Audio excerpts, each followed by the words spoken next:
अभी न्यायालय ने एक फैसला कर दिया कि ओबीसी कैटेगरी का कैंडिडेट ओबीसी कैटेगरी में ही जाएगा। अगर मान लीजिए वो टॉप करता है, वो तब भी ओबीसी में जाएगा। तो आपने एक तरीके से न्यायालय ने एक तरफ न्यायालय का ये है कि 50% से ज्यादा आरक्षण नहीं हो सकता, 49.5% आरक्षण है ओबीसी और एससी एसटी का। तो जब ओबीसी या एससी एसटी का कोई ऊपर मेरिट में जाने वाला है और जनरल कैटेगरी में आता है, वो नहीं जा सकता है। इसके मानिए आपने देश की 15% जनसंख्या के लिए 50.5% रिजर्वेशन कर दिया। हुआ कि नहीं हुआ राउत जी? 15% आबादी के लिए 50.5% आरक्षण और 85% आबादी के लिए 49.5% आरक्षण। जब न्यायालय इस तरह के फैसले देने लगेंगे तो आप लाइए आयोगों को, कुछ नहीं हो सकता। लगातार लोगों को मेरा तो ये सुझाव है, अभी आप क्या करने वाले, ये जब आ जाएगा ये पिछड़ा वर्ग आयोग, इसी पिछड़ा वर्ग आयोग से आप इसमें फिर और वर्गीकरण कराएंगे। किन जातियों ने इसका आरक्षण जो है ले लिया ज्यादा, इन जातियों ने बहुत आरक्षण छीन लिया है ओबीसी में, इनने जो छीन लिया है एससी एसटी में। ये तो दिखाई पड़ता है सबको। लेकिन जो 50.5% में जिनकी आबादी 0.1% इस देश में नहीं है, वे 10% आईएएस हैं, 15% आईएएस हैं, उनकी तरफ किसी का निगाह नहीं जाती। इसलिए मेरा सुझाव है ये झंझट हमेशा के लिए खत्म हो सकता है। अमित शाह साहब, आप चाहें तो इस देश में जातियों का पूरी जनगणना करा लीजिए जात वाइज, और उसी के हिसाब से आरक्षण कर दीजिए। उसी के हिसाब से कोई ओबीसी नहीं, कोई एससी एसटी नहीं, कोई प्रकाश नहीं, कोई जनरल नहीं, आप केवल जात के आधार पर आरक्षण सारे देश में करा दीजिए। हम और पूरा बैकवर्ड और सारे लोग बहुत प्रसन्न होंगे कि आपने बहुत अच्छा काम किया। वरना ये जो अब ये साजिश आगे चलेगी, इस बिरादरी इस ओबीसी से इसको हटा दिया जाए, उसको हटा दीजिए, आप हटा दीजिए।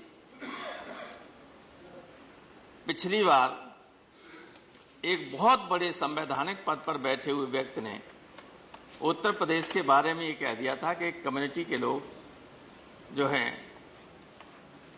इंपॉर्टेंट पदों पर हैं, और बाकायदा नाम लेके कहा था कि किस जात के हैं। मुझे मजबूरन एक प्रेस कॉन्फ्रेंस करके सारे आंकड़े देने पड़े और बताना पड़ा कि पूरे उत्तर प्रदेश में सिर्फ एक आईजी यादव था, 8 कलेक्टर यादव थे और 9 या 10 एसपी थे। इससे बड़े अधिकारी, आईजी से ऊपर एडीजी डीजी कोई था ही नहीं। एक एडीजी थे, बाद में डीजी हुए बस। इतने बड़े राज्य में इतनी बड़ी आबादी के बाद कोई संवैधानिक पद पर बैठा हुआ आदमी ये लांछन लगाए, तो ये लगेंगे। आप देखिएगा आगे चल के ये जो आप बना रहे हैं, ये जो ला रहे हैं आप, इससे लाभ नहीं मिल पाएगा लोगों को। ये इतना तो मिल पाएगा कि जाति हो रही है, वहां डीओपीटी वाले कर रहे हैं तो कोई अपना कंप्लेंट कर दे तो उनको बुला लेगा, ये तो होने लगेगा।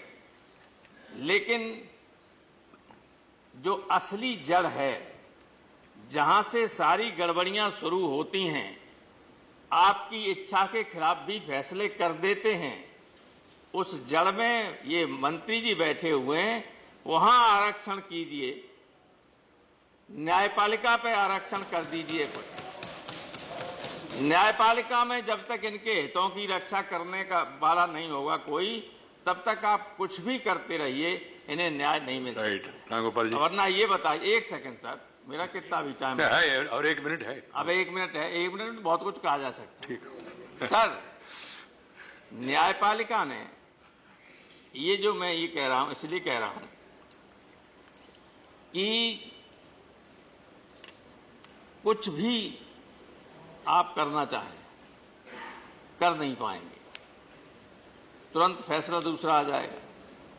भाई तो आप लोगों की कैबिनेट के फैसले को बदल देते हैं लोग। 13 जजों का फैसला, इंदिरा साहनी केस का तो सबसे बड़ा बेंच थी, उसका फैसला था, उसी का फैसला था ये आरक्षण वाला, और ये कह दिया कि ये लोग नहीं जा पाएंगे जनरल कैटेगरी में। ये एक जज का फैसला था, वो भी हाई कोर्ट का था।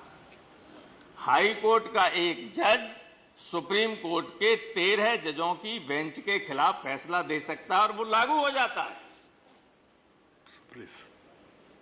तो इस पर विचार कीजिएगा। जब तक आप जुडिशरी में आरक्षण नहीं देंगे और ये कीड़ा जब तक दिमाग में पाले रहेंगे कि भाई बैकवर्ड और शेड्यूल कास्ट में यादवों ने, जाटवों ने आरक्षण ले लिया है, तो मैं कहता हूं ठीक है, जातबाज कर दीजिए सबका, हमें कोई एतराज नहीं, कर दो जातबाज। तो आधा %, 1%, 3%, 2%, 0.1% भी नहीं आएगा नंबर, जो अभी सब कुर्सियों पे बैठे हुए सब। राइट रामगोपाल जी, ठीक है। इसलिए मैं कहता हूं कि ये जो बनात रहे हैं, आगे अगर इस तरह की कोशिश होगी कि इसका भी विभाजन किया जाए, तो फिर आंदोलन इस बात का होगा कि इस देश में जाति के आधार पर, जनसंख्या के आधार पर आरक्षण हो। Thank you Shri.